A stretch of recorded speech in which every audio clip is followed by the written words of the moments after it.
Hi guys, welcome. Welcome to News in 30 Minutes initiative. Today we will discuss the important issues on the 12th of October 2023. Okay. So the first issue of the day is the cabinet has approved a scheme that is called MERA YUVA BHARAT scheme, and it is known as My Bharat. Okay. So basically, they say that it is an autonomous body that is created exclusively for youth development. So it is an autonomous body. The second, what they say is it provides a platform for all government schemes. It provides a platform for all government schemes, that concerns youth. So that is another a hint that the government has given regarding this idea of My Bharat or MERA YUVA BHARAT. The third, the point that keeps coming up is basically they say that it is technology enabled. Technology enabled also. So basically this My Bharat is a platform that gives access to both resources as well as opportunities for the youth of this nation, which is very much required, as I keep telling, because the demographic, youth, the demography of India is very young. So this, program plays a very important role. Okay, so this is My Bharat. Since the cabinet has just approved this particular, autonomous body or this scheme, there is not much detailed rules or provisions regarding this scheme. Even in PIB, they have just glorified about this particular idea, but detailed provisions of what this scheme or what this body will do, that is yet to be released. So this is about My Bharat. The two things what they say is, one, they say that through this particular scheme, the youth will act as community change agents, and they become the Yuva Setu. They become the Yuva Setu between government and citizens. So that is one word they have told. The next is they say that through this program, the youth of this country will become Kartavya Bad, and they become Seva Bad. That is, they are bound by their duty and they are bound by the sense of service. That is what they have told. So basically this program is still just a glorified idea that there will be an autonomous body that acts as a platform for all government schemes concerning youth and its development, and it talks about the youth-led development in this country. However, what exactly is the provisions or the rules within this particular idea or the body or this program is still something that we have to wait for. Okay, so this is more or less the cabinet approval that has received today, that is My Bharat or MERA YUVA BHARAT. Okay, this is the first issue. The second issue is the issue regarding India and China border issues. So Depsang resolution awaits Corps commanders old talks. Okay, Depsang resolution awaits as Corps commanders old talks. So as you can see, the standoff between the ground forces of the Indian Army and the Chinese People's Liberation Army remains over two friction points of Depsang and Demchok. Okay, so what is this is basically in 2013, India and China will sign border defense cooperation agreement.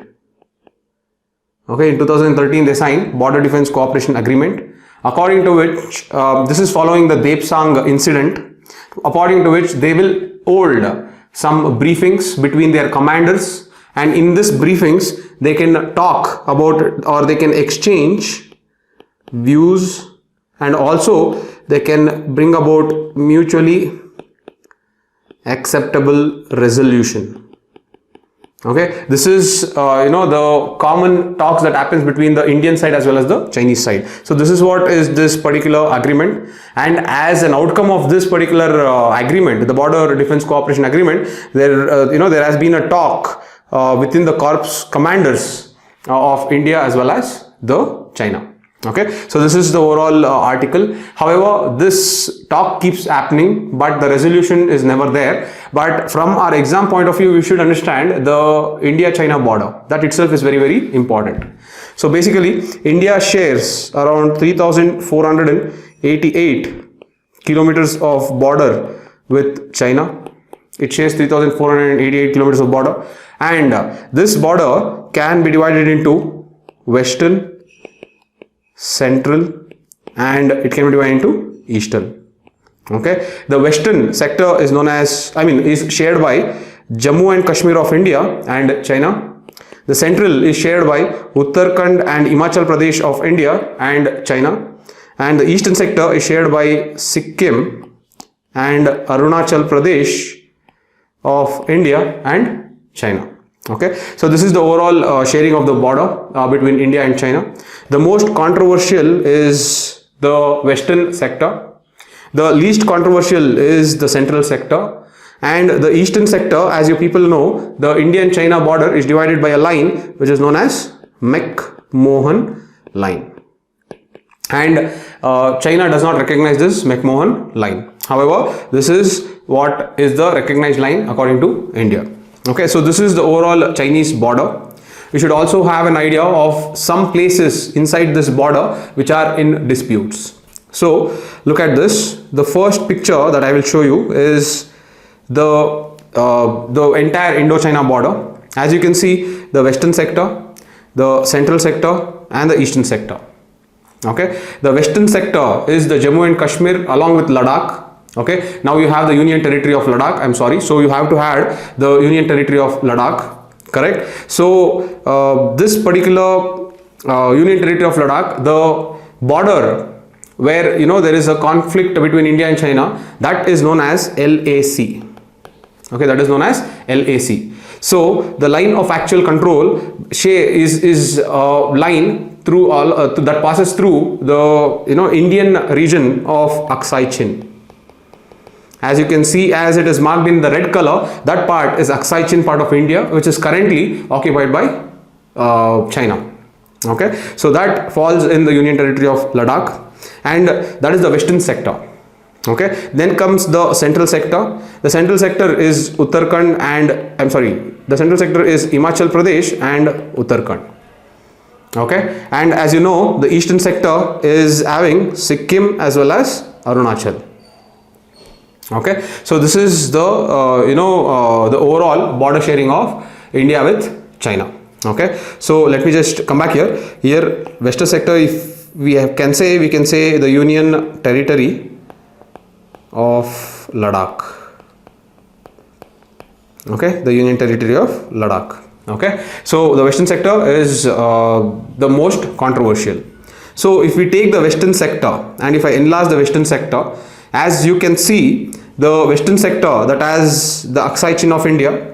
Okay, and you can see the red color line, that is the line of actual control, and many places along this line of actual control will always be in news, hence you should know these names. Also, they can give you the names and tell you to arrange it from north to south. So you should also have the idea about these places also. Okay, so look at it. One is the Karakoram Pass.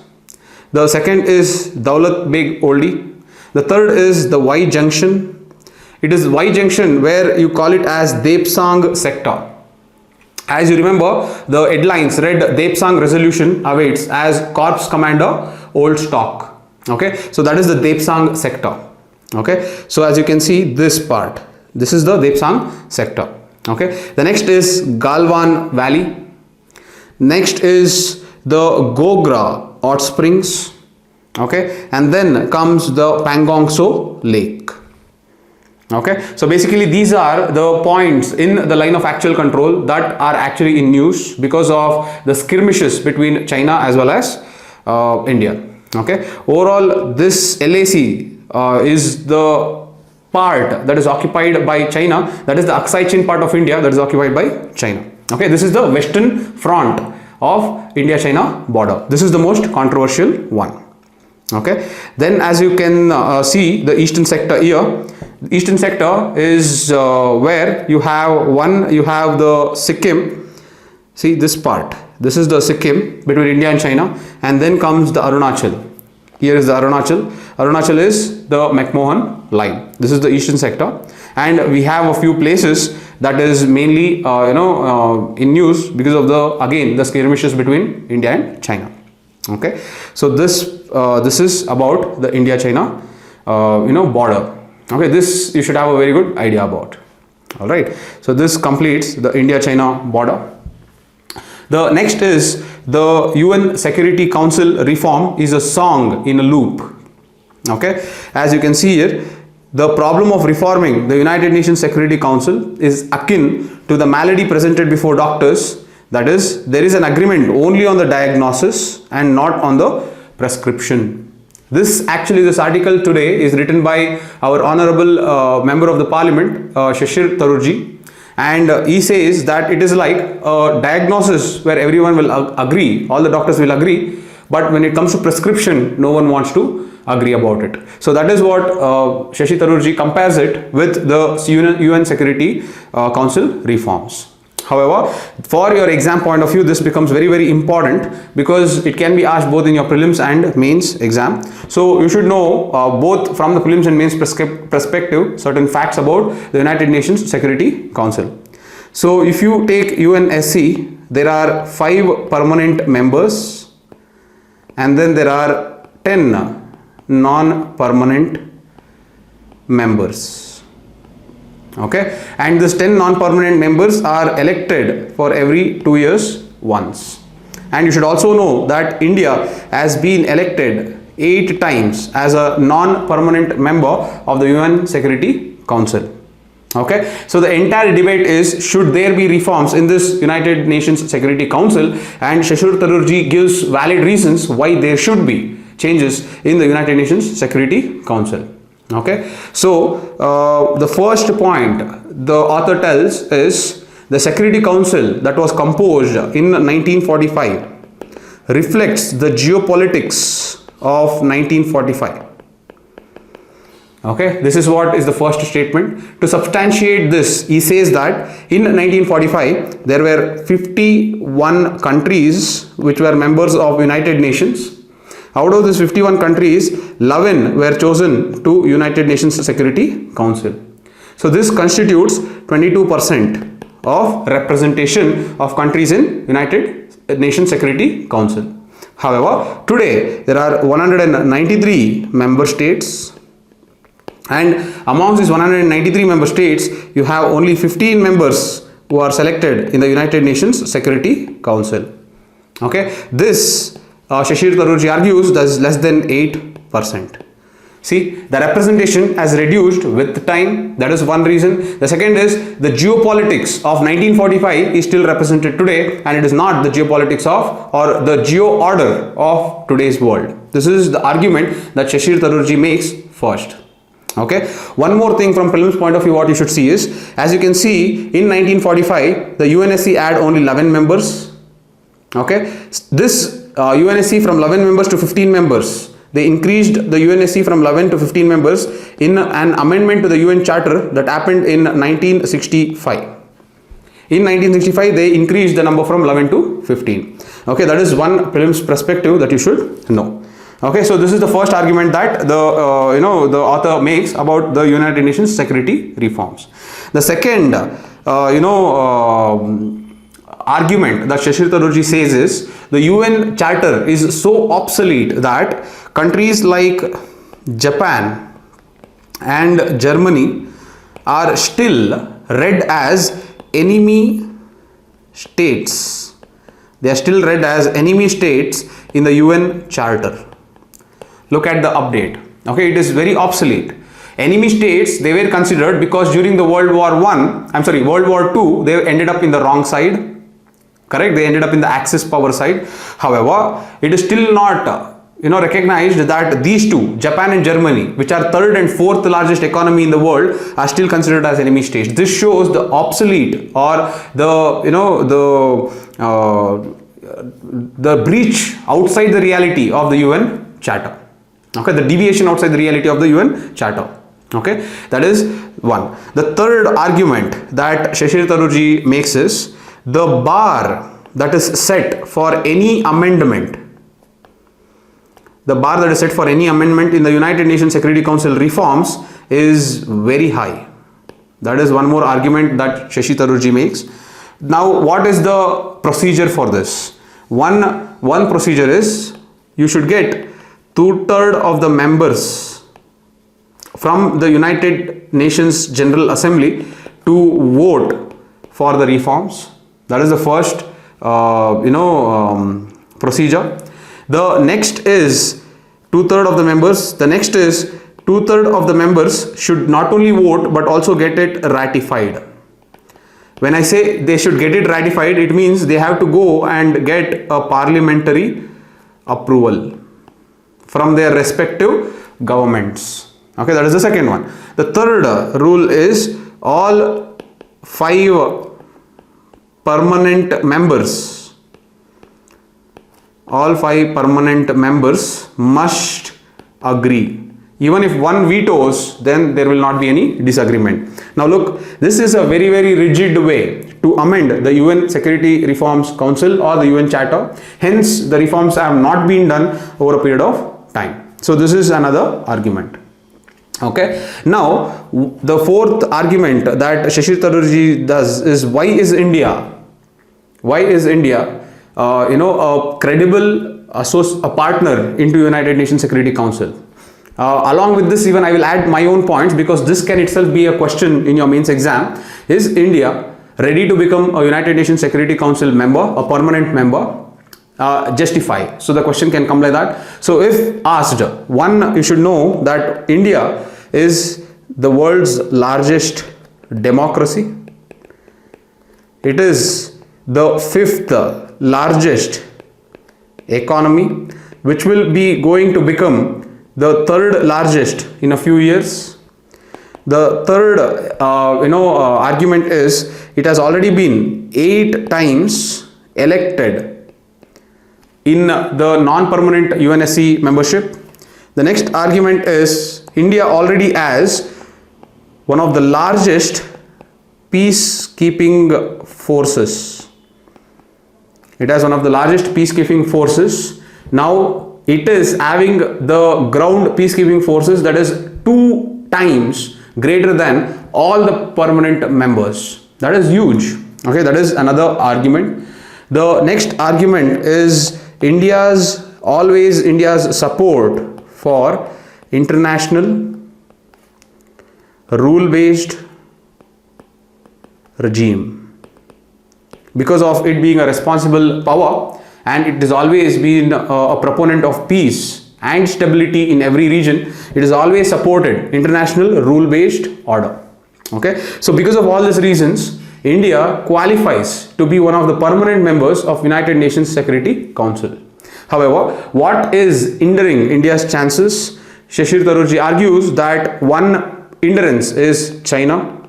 China does not want India to be a part of Security Council because it dilutes the status of China. The second is Pakistan.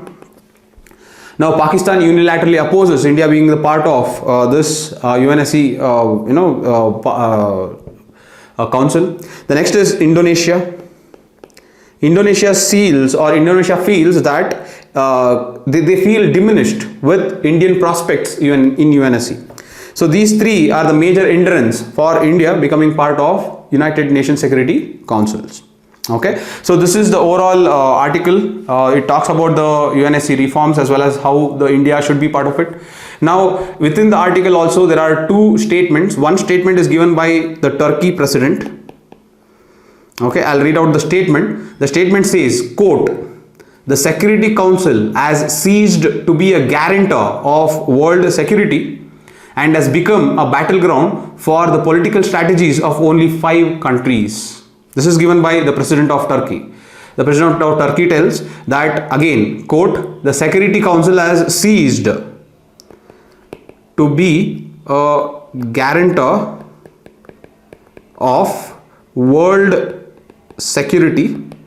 It has ceased to be a guarantor of world security and has become a battleground for the political strategies of only 5 countries." End quote. Okay, so This is a statement given by the president of Turkey, which shows the the ineffectiveness of UNSC body. Another statement is given by the United Nations Secretary General. This is even more evident. He says the world has changed, our institutions have not. Okay, he says the world has changed, our institutions have not. Okay, he goes on to say, the United Nations Secretary General goes on to say, we cannot effectively address problems as they are if institutions do not reflect the world as it is. I'll repeat again. He says we cannot effectively address problems as they are if institutions do not reflect the world as it is. He also says instead of solving problem, they risk becoming part of the problem. You can use this in the essays also, you can use this in your answers also. It's a very, very evident statement given by United Nations Secretary General. Okay, the world has changed, our institutions have not. This is a very powerful statement. Now with this we can debate how it is important for us to bring about changes in the United Nations Security Council, and also this is a very, very pertinent topic both in prelims as well as mains. So please make sure that you glance through this topic. Okay, the next topic is Maharashtra CM appoints guardian ministers for 11 districts. Okay, so what is this guardian ministers? Guardian ministers are not mentioned in the constitution. They are not defined in the constitution. So you should know that. Okay, it is purely a executive call. It is purely a executive resolution. It has nothing to do with the constitution. So what this guardian minister is all about is, they are basically chosen. Guardian ministers are chosen from the state cabinet. That is the first word. They are chosen from the state cabinet, and then they are assigned the responsibility of a particular district. They are assigned a responsibility of a particular district. One more thing that you should know is, they are assigned responsibility of a particular district. That can be one district or many districts. Okay, so they can be in charge of only one district or many other districts. The next is, what is their job? They control the major chunk. They control the major chunk of development. They control the major chunk of development. The next is, they also control funds. They also control officer postings, and also any welcoming of dignitaries like president, PM or vice president. Anyone who comes there into the district, that is in charge. I mean the in charge of these functions also is a part of the job of guardian ministers. Okay, so basically this is what is the guardian minister's responsibility. One more very crucial role that they play is, they are ex officio. They are ex officio members of district planning committee. Okay, this is important. They are ex officio members of district planning committee. If you have read polity very well, you will understand that the district planning committee is a constitutional body. It comes under the article 243 ZD. Okay, 243 ZD of 74th Amendment Act. So this district planning committee consists of members both from panchayats as well as municipalities. That's the next one. Now the composition of this district planning committee is in the complete discretion. The composition of the district planning committee is complete discretion of state government. It is the complete discretion of state government. However, one rule what the constitution tells is, in the district planning committee, 4/5 of the members who are there in the body, 4/5 of the members must be elected from the elected members. They should be elected from the elected members of municipalities and panchayats. Okay, so 4/5 of the members must be elected from the elected members of municipalities and panchayats. Apart from that, the composition as well as the choosing of the chairperson, everything is under the discretion of the state government. So this is basically the district planning committee, and the guardian ministers become the ex officio members of the district planning committee. Okay, so this is known as guardian ministers, who are assigned a particular district and they take up the responsibility of the district. Not only will they take up the responsibility, but they become very powerful because all funds, all postings, all promotions, everything that happens within the district comes under the control of this guardian ministers. So this is again creating more and more power centers within the government. Will it affect the governance? Will it not affect the governance? This is a matter of debate. However, this is guardian ministers, which has nothing to do with the definition in the constitution or the constitutional body itself. Okay, so this is about the guardian ministers. The next is Central Information Commission commemorates 18th anniversary of the enactment of RTI Act. So October 12th, 2005. This is the enactment date of RTI, and today completes 18 years of the coming of RTI. Okay, so that is a very proud moment, because RTI stands on something called information is the currency of democracy. Okay, this statement is given by Thomas Jefferson, and the entire RTI stands on this particular statement. Okay, and when it all started is in this case called Kulwal versus Jaipur Municipal Corporation. Okay, Kulwal versus Jaipur Municipal Corporation. Here the court read that the freedom of speech and expression in Article 19, the freedom of speech and expression in Article 19 provided for the right to information. So right to information is always read within the broader ambit of the Article 19 according to Kulwal versus Jaipur Municipal Corporation case. So these are the two important cases. And one more, in PIB, the 18th anniversary enactment of RTI, in PIB they have also given a statement that in this 18th year, they are given a statistic that says CIC has facilitated and disposed. It has facilitated and disposed more than 3.5 lakh second appeals or complaints. That is huge. Okay, it has facilitated and disposed more than 3.5 lakh appeals or complaints. This is about the RTI. But the dark side, before we go into the dark side, let me just give you some provisions of RTI Act 2005. So if I take the RTI Act 2005, if any applicant files for an information, that information should be given in 30 days. That is one. If that information that is applied concerns the life and liberty of an individual, then that information must be given in 48 hours. This is the overall act. Okay, in this act, section 4 becomes very important, because section 4 talks about suo motu disclosure of information, or it talks about proactive disclosure of information. Next is section 8, which talks about exemptions from RTI. Okay, in section 8 we have section 8 of 2, wherein RTI overrides OSA 1923. Okay, that is, RTI will override the Official Secrets Act 1923 if the public interest, if larger public interest is served.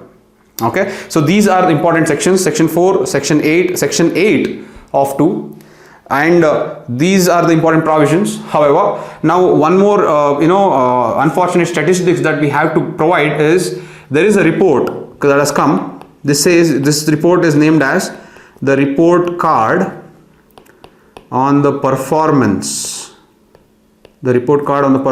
of information, the report card on the performance of information commissions in India 2022-23. Okay, so the report card on the performance of information commissions on, I'm sorry for my handwriting, information commissions in India on 2022 and 23. Okay, now they give three very important statistics. One, they say that as of June 30, 2022, 3 lakh appeals or complaints, 3 lakh appeals or complaints are pending in 26 information commissions where data was obtained. So this is the pending scenario. Okay, 3 lakh appeals or complaints are pending in 26 information commissions wherever the data is obtained. So this is one statistics. The next, they say that 4 information commissions are defunct, as information commissioners are themselves not appointed. Okay, 4 information commissions are defunct, that is, they are dysfunctional because information commissioners themselves are not appointed. Where is this? It is 1 Jharkhand, 2 Telangana, 3 Tripura, 4 Mizoram. These are the following states where information commissions are completely defunct. And then the third statistics is 6 information commissions where there is no head at all. It is completely headless. So amongst the 6, unfortunately one is Central Information Commission. So these commissions do not have Chief Information Commissioner. That is what it means. So pending cases are about 3 lakhs in the information commissions. The pending appeals and complaints, not cases, appeals and complaints, 3 lakh in information commissions of 26 in number. The next is 4 information commissions are defunct because there is no information commissioners appointed there. 6 information commissioners including the CIC has no head, that is, Chief Information Commissioner is not selected there or elected there.